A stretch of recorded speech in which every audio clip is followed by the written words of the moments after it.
Hello students, welcome to today's class. Our topic for today is, we are going to be looking at English grammar. That's what we are going to be looking at today, and the class is for SS1. Now, our topic for today is Concord. Now, Concord is actually a very broad topic, but we are going to be narrowing it down to a particular type of concord, which is the concord of proximity. That is a subtopic. That is actually what we are going to be looking at today, concord of proximity. Now, for those of you that have the scheme, remember I gave you guys a scheme in the Google Classroom platform. If you check the scheme, you would actually see that what we are meant to treat today is the concord of proximity. Now, we have a specific objectives, those things that you should be able to achieve, that you should be able to gain, that you should have at the back of your mind at the end of this lesson, which means while the lesson is ongoing, you actually have to pay keen attention. Now, a specific objective number 1 is that you should be able to define proximity concord. You should be able to tell us what concord of proximity really is. Yeah. Number 2 is that you should be able to state the rule that guides concord of proximity. Note, the rule, not rules, which means it is just one rule that guides the concord of proximity, which is what we are going to be looking at, and you should be able to state it. Okay, number 3 specific objective is that you should be able to give examples of proximity concord. You should be able to give examples of proximity concord. Okay, now let's go into the lesson proper. Okay, the first thing we are going to be looking at is the definition of key terms. We can't just go into concord of proximity when we do not have an idea of what concord is and when we don't have an idea of what proximity is. So we are going to be taking these words individually and we are going to be defining them. That's actually going to help us and it's going to guide us into the lesson proper. Now, let's look at the first keyword here, which is concord. Now, you would agree with me that the word concord is not new. We have they've been telling us about it. We've been treating concord from primary school, junior secondary school, and here it is again. What is concord? Now, concord is simply the agreement between the subject and the verb in a sentence. And don't forget, the subject of a sentence is often nouns and pronouns. Now, when there is an agreement between the subject and the verb in a sentence, that is concord. Yeah, and the basic rule that guides concord is that singular subject goes with singular verb.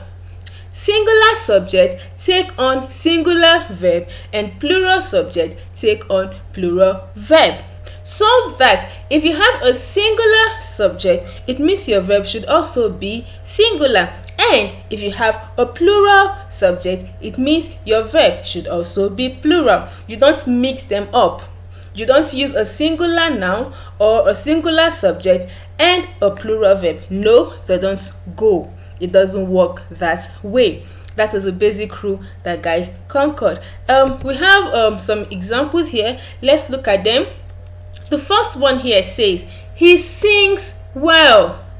He sings well. Now, he is a singular subject because you are referring to one person.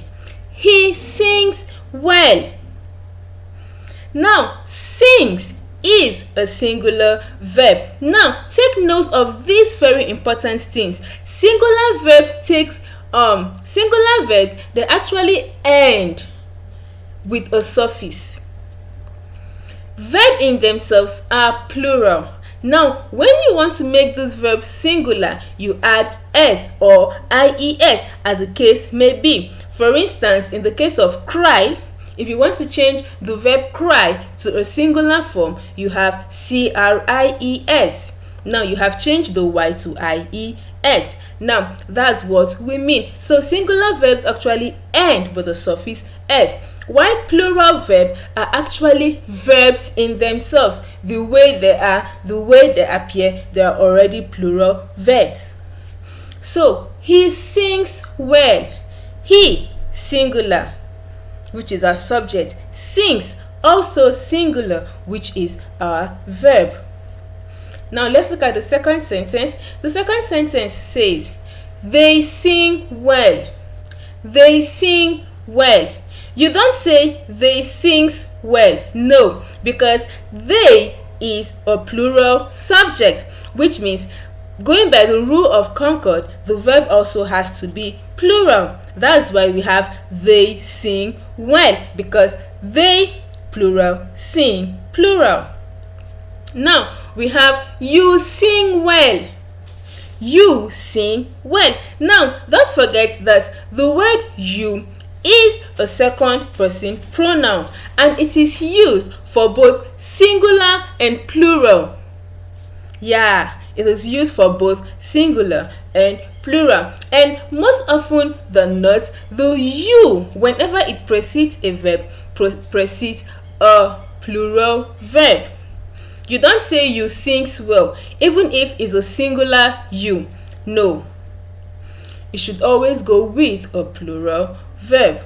Also, I sing well. As you can see, I is singular, but it takes on a plural verb. Reason being that the first person pronoun I always takes on a plural verb. It does not take on a singular verb. That's why I usually tell you guys in class that to every rule in grammar there is always an exception, and this is actually one of the exceptions.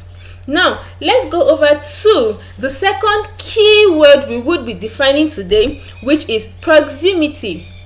Proximity. Now, what is proximity? Proximity simply means nearness, closeness. That's what proximity is. Nearness, closeness. It could be in terms of space, it could be in terms of time, it could be, it's just nearness. That's all there is about proximity.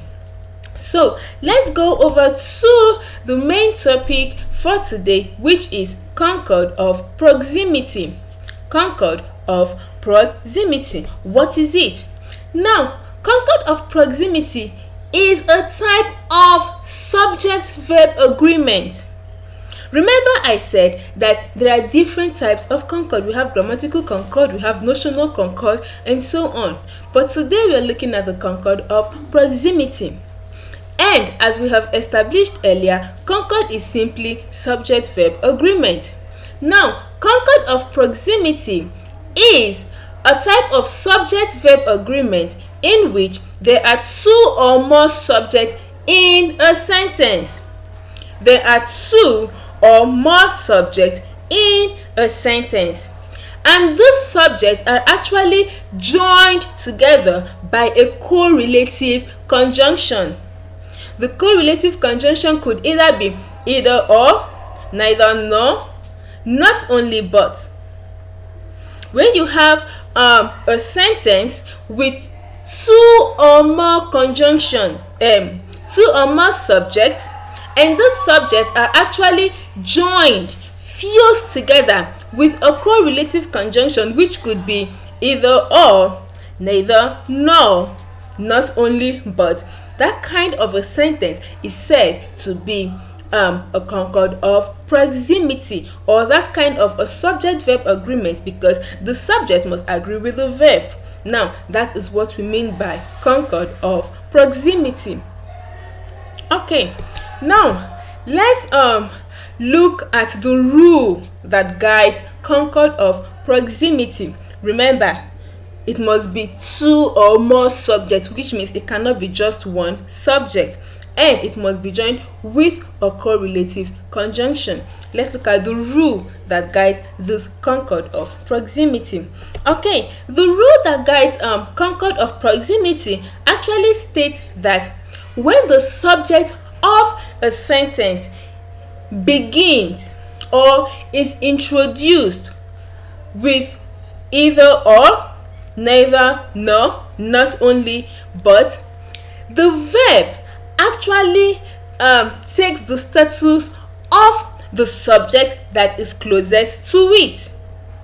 The verb takes the status of the subject that is closer to it. Remember, there are two or more subjects. Now, there would actually be one subject that is closest to the verb. That's why we said proximity is nearness. There is always one subject that is closest to the verb. Now, the status of that subject, if that subject that is closest to the verb is a singular subject, it therefore means that the verb in that sentence would be singular as well. Now, if the subject that is closest to the verb happens to be plural or happens to be a plural subject, then the verb also will have to be in the plural form, which means the verb the sentence takes actually depends on the subject that is closest to it. Okay, now there are actually examples. We are going to be looking at the examples now. Those of you that have the scheme, if you go through it, you discover that in this lesson we have to be dwelling more on examples. So let's look at some of the examples. The examples we are going to be looking at firstly for today is actually sentence examples that are joined with the correlative conjunction either or. Would go over to others as the lesson continues. Okay, let's look at the first example here. The first one says, either Francis or his friend knows the answer. Either Francis or his friend knows the answer. Now, Francis is a subject, that is one subject. His friend is also a subject, that is the second subject in that sentence. Now, which subject is closest to the verb? The subject closest to the verb is friend. Friend. Since friend is the subject that is closest to the verb, we should now take a look at the subject closest to the verb. Is it singular or plural? Friend. Friend. That is actually a singular subject. Now, let's go over to the verb. Either Francis or his friend knows the answer. Knows is a singular verb. As you can see, either Francis or his friend not know the answer. No, that's wrong. You don't say either Francis or his friend know the answer. No, because the subject that is closest to the verb know is actually a singular subject. So, as you can see from that example, the verb actually is singular. Either Francis or his friend knows the answer. Singular subject, singular verb. That is what we mean. Now, by virtue of the fact that friend is singular and it is closest to the verb knows, it therefore makes the verb to actually also take on its singular form. Okay, now let's look at another example. Example 2 says, either he or I have to tell the teacher. Either he or I have to tell the teacher. Now, remember what I said earlier when I actually defined concord. I said that the first person pronoun, which is I, always takes on a plural verb whenever it precedes the verb. You don't say I has, no. You don't say I is, no. You always use the first person pronoun with a plural verb. That's why as you can see, we have it there. Either he or I have to tell the story. Either he or I have to tell the story. Now, if the sentence was in this manner, either I or he, the verb would no longer be have but has. But of course, in English language, you refer to the person you're talking, the person that is being spoken to or being spoken about before you come to yourself. Okay, now let's look at the third example. The third example says, either Genevieve or the boys are in the house. Either Genevieve is a singular subject, or the boys is a plural subject, are in the house. Now, are in the house, it's because the subject that is closest to the verb is a plural subject. It actually makes the verb to also take on its plural form, so that you don't say either Genevieve or the boys is in the house. No, boys, they go together. That is what we mean by Concord of Proximity.